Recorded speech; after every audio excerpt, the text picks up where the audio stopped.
Frida's presents Into the Scene. Into the Scene. Episode 1 with Josh Caffe. Hosted by yours truly, Carla Uriarte. Get into it. Shall I say it? Welcome Yeah, to Into the Scene. We're here today with Josh Caffe, straight from London town. London town, darling. Yeah, London town. London town, mate. London town, darling. And we're just going to ask you a couple questions because you're going to be playing at the Abercrombie on Saturday for Show Us Your Tips. So excited. Jason, we love you. Shout out. I haven't met you yet, but shout out. What are your pre-night out rituals? Like, what do you like to do before you know you're gonna hit the scene? Honestly, it's really boring these days. Like, I just have complete silence and I'm by myself. Yeah. Like, I don't really, I just kind of take some time, plan music, and I'll just sit there, listen to jazz, just anything to get me kind of nice and calm. Before I'd be like, get friends round and have shots and the rest of it, and then I'd get to the club and I'd be like literally on edge. And I just want to be a bit serene and kind of go in there and That's a hot tip for all you pre-gaming young kids. Like, maybe when you're young you can do it, but I feel like when you're older you need like a moment of serenity because it's a lot of exertion of energy. Yeah, and you can't be... And like... It's not that good to turn up to the club switched on already, because you're going to be switched on for 2 hours. 8 hours. And then afterwards, 10 hours. you know what I mean? And then that kind of come down afterwards, for me, I just find really tough. So nowadays, before I just be like, fuck it, let's like, wait, can we swear on this? Yeah. You can do whatever you want. This is nightlife culture. So, it's good just to have that moment to chill, because the rest of your night is going to be so on, and you're going to be around so many people and absorbing so much energy from people on the dance floor and just in the room in general. So it's always good to don't peak too soon. Yeah, chill out and breathe. When did you start clubbing, and what's the change, or have you even seen a change with how clubbing is today? I guess, so for me, I started clubbing when I was quite young. I went to my first nightclub when I was about 13, 14. Wow. But around that time, it was, the kind of beginnings of jungle and drum and bass. And you still had rave culture carrying on into that. So I went to a lot of like squat parties and things like that. And that progressed in London when I was like in my 20s. You had the electroclash scene that kind of started up again. So drum and bass, jungle turned into the gayest kind of like electro and house music from there. And I don't know, it was a very compared to now, a very free time. Felt like everyone was very liberated. There was a lot more mixture of people on dance floors. I was predominantly going to a lot of gay clubs, being gay myself. So also it the was best parties. Like, let's be serious. We do know how to throw a party. It is proven. Yes, it's actually a fact. It's a fact. We don't even need to explain that any further. But it was a nice mixture of straight people and all of the different tribes, if for what the kids will call them these days, of people in clubs, and it felt very inclusive. And I think that over the years, and kind of fast forwarding to now, that doesn't happen so much. And I get it, because there's a lot of tribes within the queer scene that need to be protected a lot more than just all of us going out. Right. And also you can't just, as time progresses, you can't just shove every kid in the playground and think they're all going to get along with each other. Oh, really? It's like... Yeah, actually, I get what you're saying. Yeah, and it's as time progresses... It's weird to think about. It's weird to think about, but also as time progresses, everyone else does as well, and everyone evolves, and what they want from a scene changes as well. Whereas when I was growing up, it was very much like, let's all be together, let's be on the dance floor, take loads of drugs, be happy, make loads of friends, dance your tits off.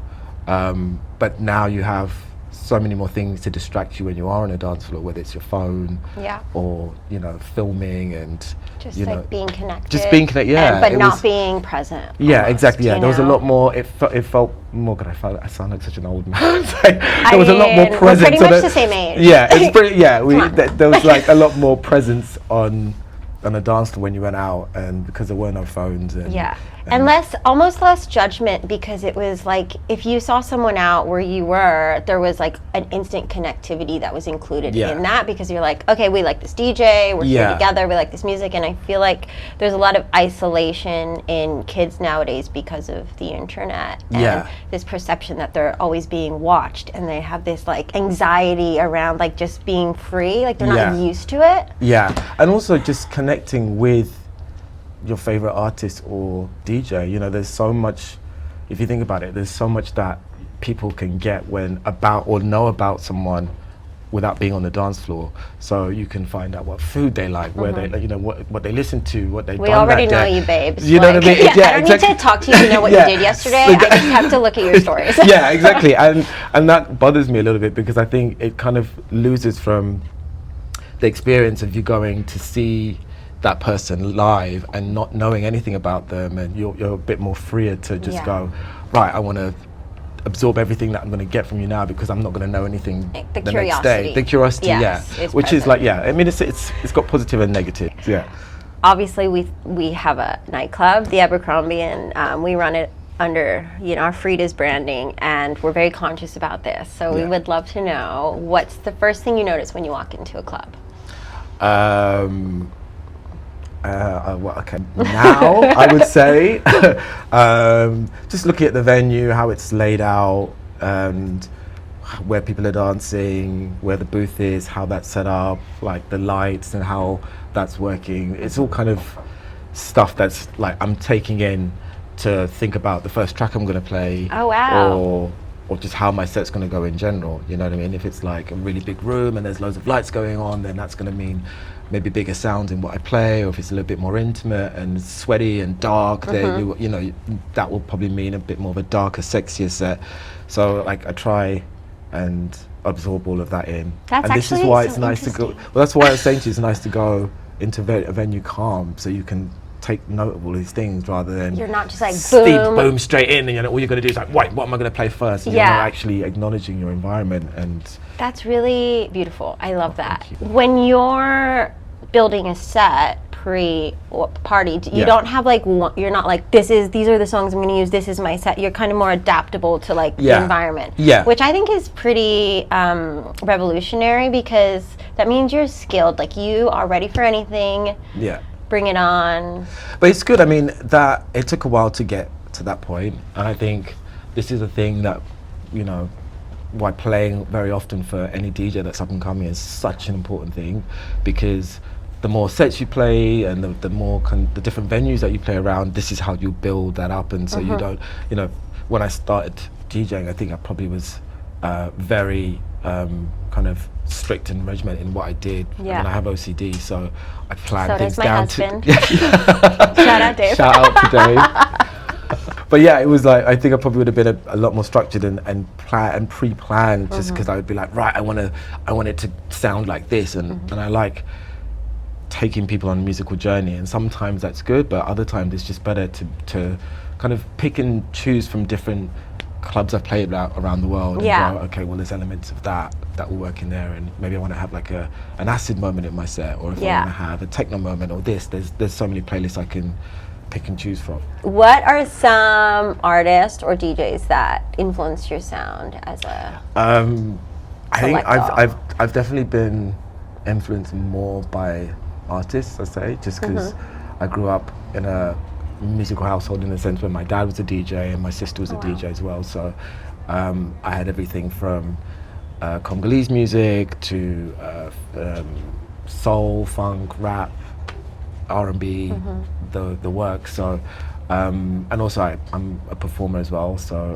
which I love doing. So people like Grace Jones and Prince, Lenny Kravitz, Lenny Kravitz, James Brown, Lenny, Janet Jackson, they're all just people who really push boundaries, and that, and even, I mean, that the same kind of adoration I have for them, or inspiration I get from them, also translates into DJing as well. So yeah, they've inspired me across the board. Are you into throwing parties? I was. Okay. I have a party which is kind of semi-defunct. Not. I mean, we're actually going to be restarting it next year in March.